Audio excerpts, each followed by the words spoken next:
Good morning and welcome to a fresh look at Conversations. It's the 25th of July and I'm very happy to be joined today in this call by Frank, Shazia, Sandrine and Clare. And this morning's was lovely. We talked about how much easier and how much more fun things seem when you are able to take it a bit more lightly and a bit like a game, but not a game that needs to be won, but a game like as in playful like with kids. And that was fun to explore. I hope you enjoy the conversation. I found that so fascinating this week. I found myself reflecting on it a lot. Oh yeah? Like, tell me more. Well, I don't feel like I've had any huge breakthroughs or anything, but just that it's such a fascinating thing to ponder, and just to see how sneaky our thinking mind is that tries to tell us that stuff is way more important than it actually is. So yeah, no, thank you for saying that, because it's been a really rich, I suppose, a rich week to consider that. Amazing. But yeah, it's I love how that brings a lot of lightness to everything. Very cool. So what kind of things have happened then, Claire? What can you expand on that?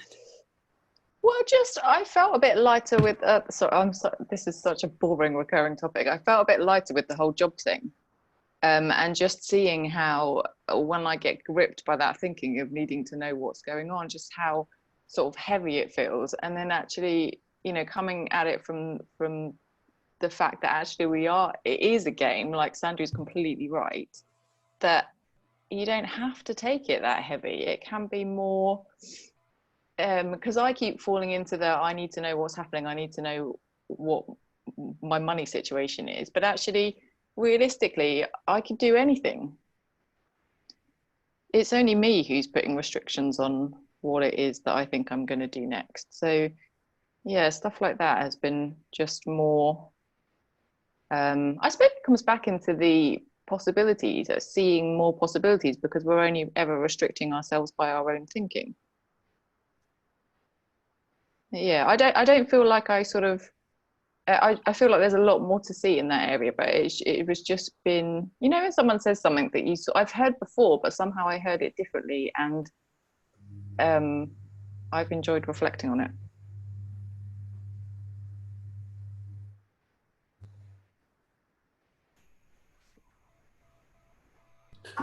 I think in some way or other that was also helpful to me, although my kind of attention on it is a bit different.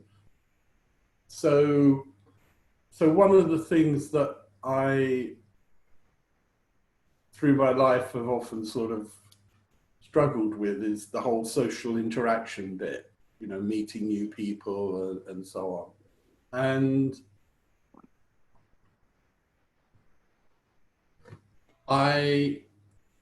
with what I've been kind of, the shifts inside me have kind of lifted my head to the point where I'm much less self-conscious than I was, and that thinking that normally kind of tied me up in what do I do next and all the rest of it has subsided a lot, so it just doesn't come up very much. And yesterday, I to do with my new hobby of sailing, I got invited to go on a sail in the afternoon. So, and I ended up meeting a group of people, none of which I knew. I was all on my own. And, we spent the afternoon and then the evening together. And it was just interesting how I was relating to that differently, and part of that was a sort of game element to it, that interaction bit, the exploring new people and their stories, and also just noticing how other people were showing up in that game. So it was like my attention, instead of being on me and what I thought everybody was talking, thinking of me, because I lifted my attention, and it became much more of a game and you know, a game as in pastime, not as a game in, you know, football, we've got to win the league. It was that very light game. And it was entertaining as well as being kind of a joyful experience. Yeah.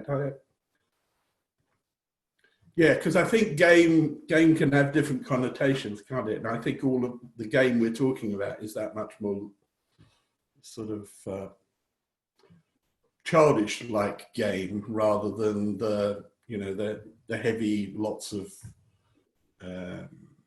on it type game that sometimes adults get into. Reminds me of something that Aaron said in the One Thought Companion, the One Thought Online lesson, around when he became really interested. Like he was always in social situations, he was always quite stressed out about what are people going to think of me, but then he just became really interested in other people and what was going on and actually really being there in the moment. Yeah. And suddenly he was having a great time and not thinking about any of that stuff. And then the side effect, the kind of knock-on of that was that other people found him interesting, like without even thinking about it. Very cool, Frank. But on that, when you, there is two things that comes to mind. The first thing is, it's funny that that's the game word that you picked up, because initially when you started talking, I was like, I never talked about a game.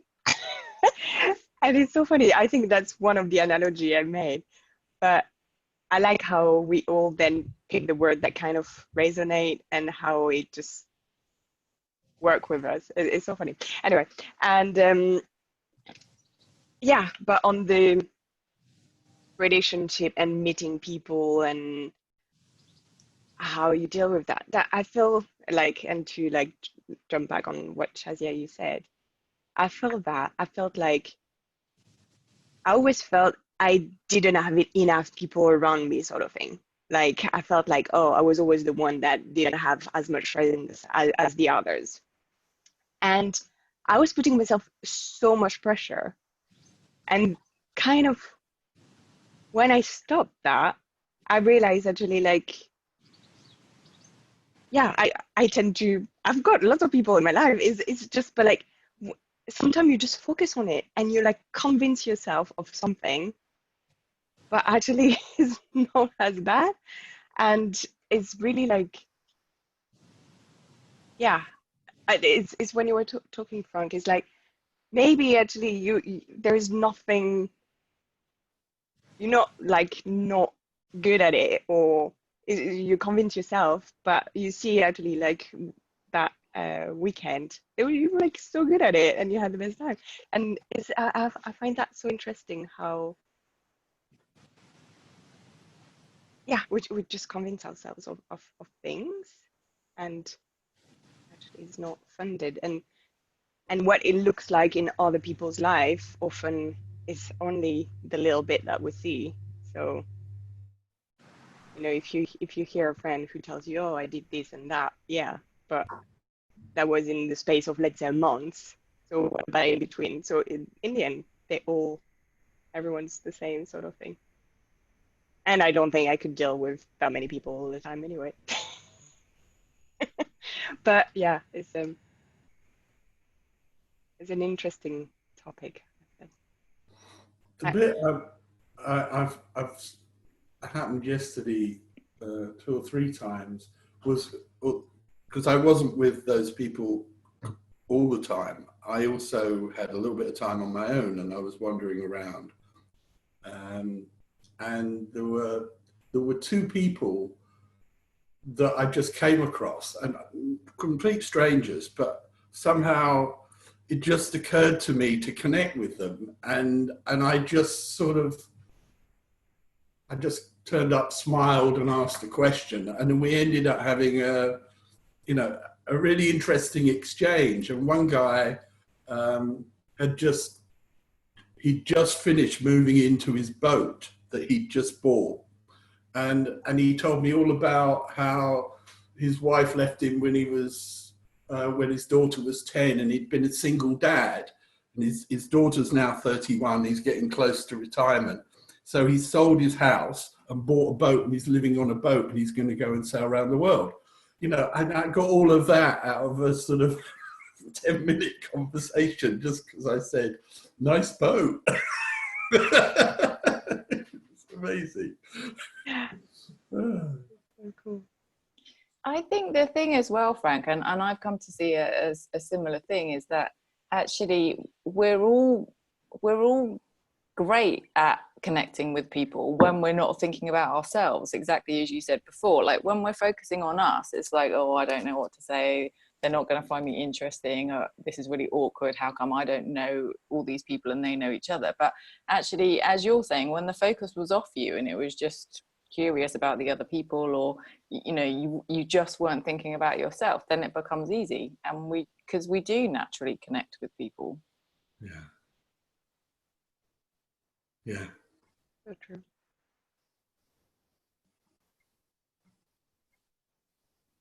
Yeah, that was the key bit that I picked up as well, was like, you know, when we make it about ourselves, everything becomes a lot more sticky, I find. You know, that's where the resistance comes in. Yeah. In everything, even in trying to show up for a business opportunity or an idea that you've had, you know, even like little things, crazy, silly things like, oh, maybe I could make this for dinner or whatever. Oh no, but I couldn't do that. Blah, blah, blah. Whereas actually, if I just didn't get involved in what I was thinking, I might actually enjoy the experience. But yeah. The other bit I've noticed that's kind of different for me is that I'm also showing up with more gratitude, more appreciation. I realized, well, when I look back, it's not really a judgment thing, but I just look back and I just notice how, you know, when I would interact with somebody, you know, I'm buying a service or something, I would be polite, but I was always, my thinking was coming from the idea, I'm buying this service, so this is a service, so this is just a business transaction.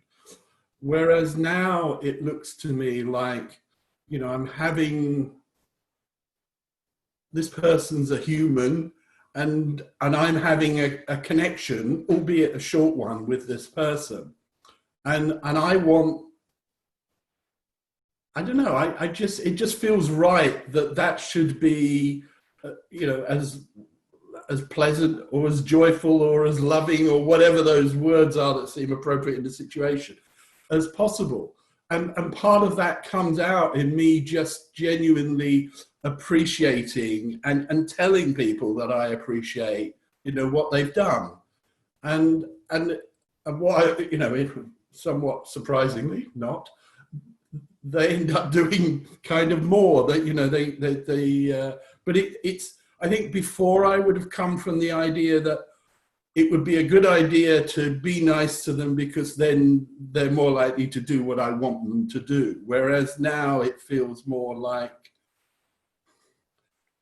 I just kind of want to share the lovely space I'm in with other people, and that seems to just kind of, you know, oil the wheels and end up with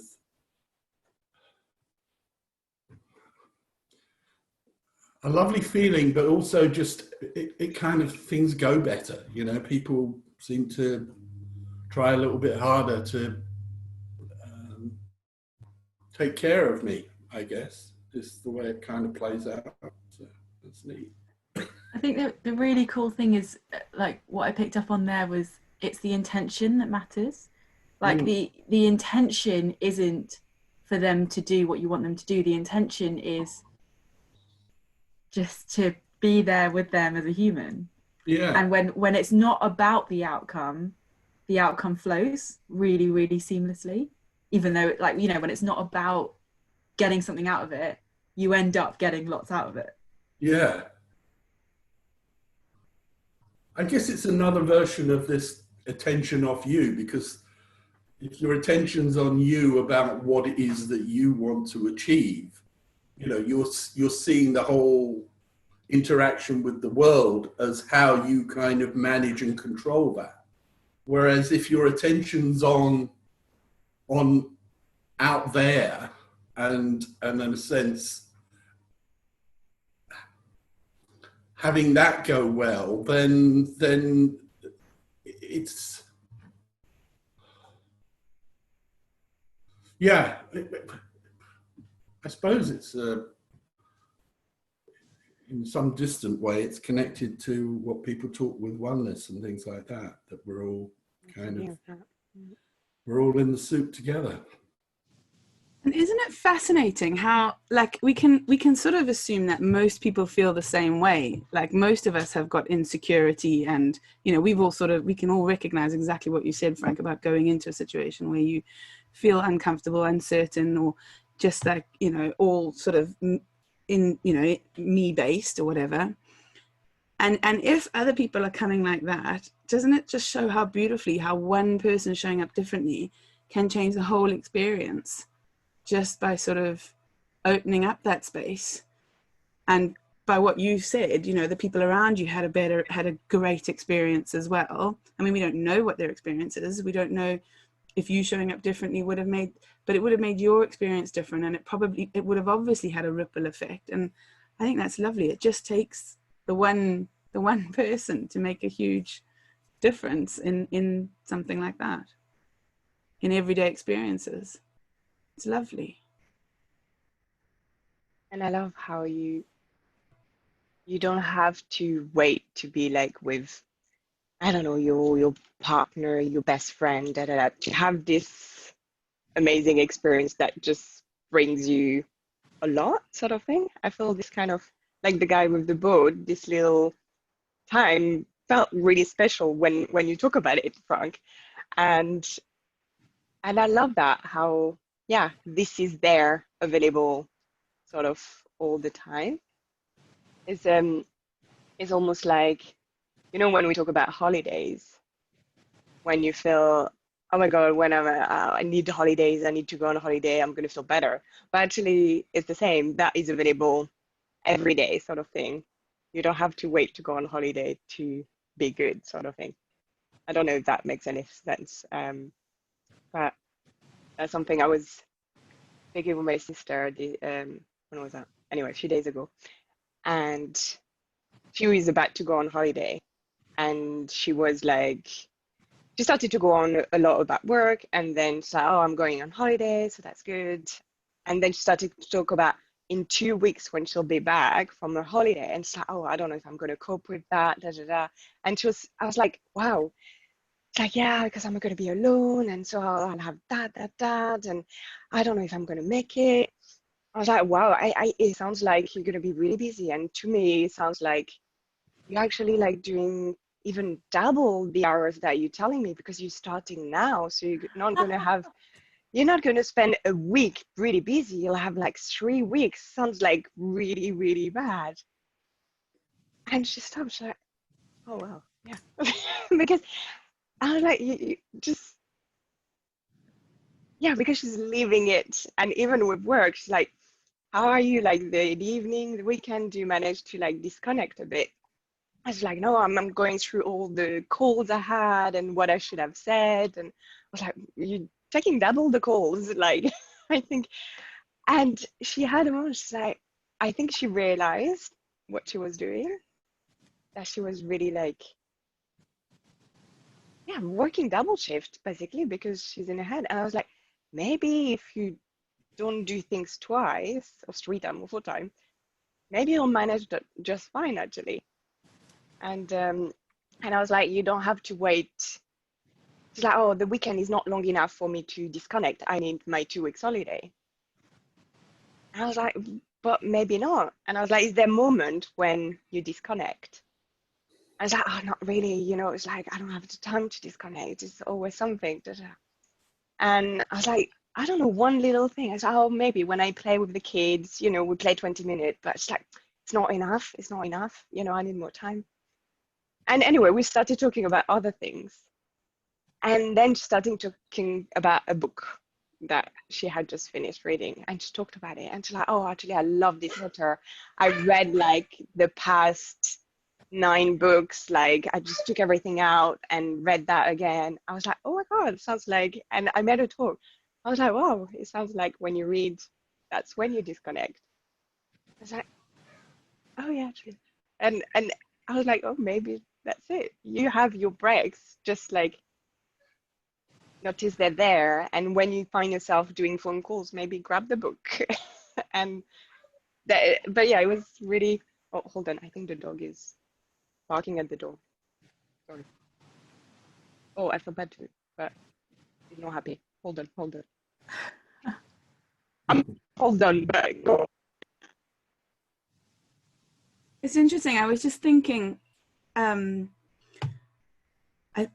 about what we were saying about being with people, and like I've always really managed to connect really well with strangers. Like I love it. I absolutely love it. But where I get up in my head is when I'm with people I know really well, and I'm like, and that's when I get stuck. And it's so funny, isn't it? Like I don't have to do that. There's obviously no difference. But that's the way it's typically played out for me. Like, oh no, I can cope with strangers really well. Put me in a room of people that like expect something from me, and I'm a complete insecure mess. Is that the thinking that's different? That the people you don't know don't expect anything from you? Yeah. Well, and I'm just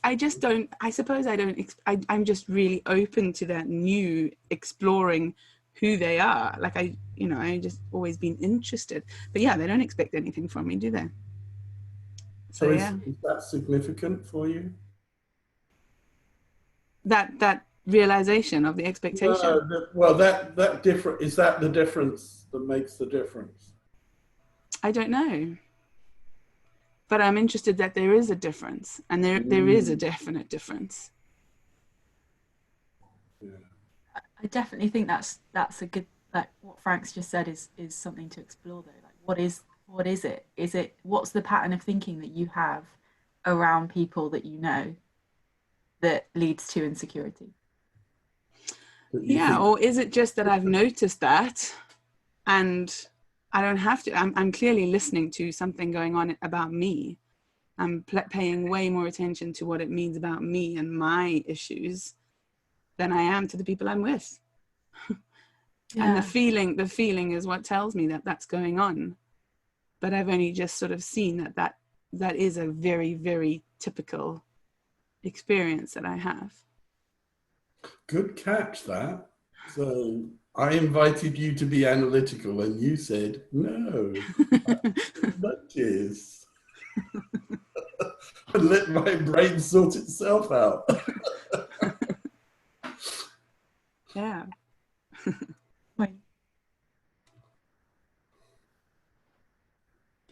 And Sandrine, I love that with your sister. Like you say, you're just doing everything 6 times over. That's such a beautiful, like, yeah, how often do we do that? That's really good. And that was funny because at the end of the conversation, she brought it back. She's like, you know what you said earlier? I'll think about it. God, shit, I'm doing a good job. And what was interesting as well is we almost had the same conversation 2 weeks before. When it started the same, she was telling me all about her drawer, how busy she was, how stressed she was, and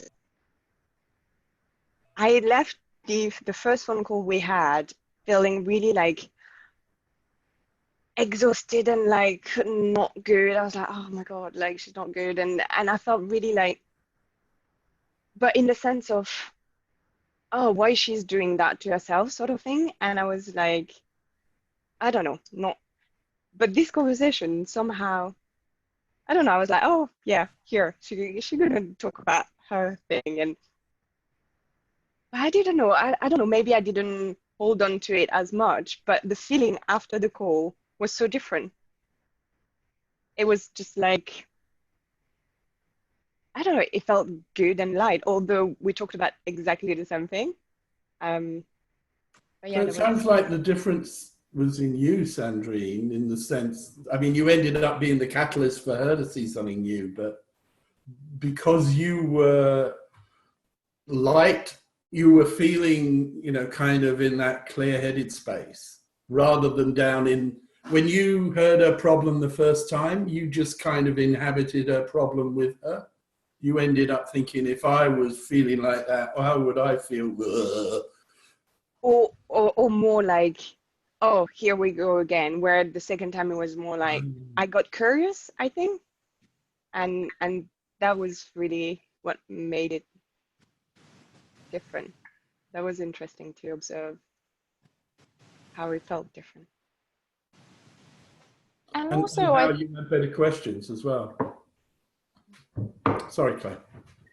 well, also how that the thing about how sometimes we can want someone to see something, like we can get sort of impatient in the sense, I'm not saying this is what you did, but I know in general, when we see how life works and how freeing it is when you see it, sometimes you can have this sort of almost, I don't know, desperation's a bit strong, but you want other people to see it too. So I think we can sort of be a bit impatient, whereas, you know, when she sees that insightfully, she will make the change. But anytime she's looking at, oh, it's a good idea to not think about my work in the future, she won't make that change until she sees that her experience is different. And I think I know in the past I've sort of tried to persuade people to this, and as everyone says, it never ends well, because people just don't like it, do they? But when they see it for themselves, then that's when the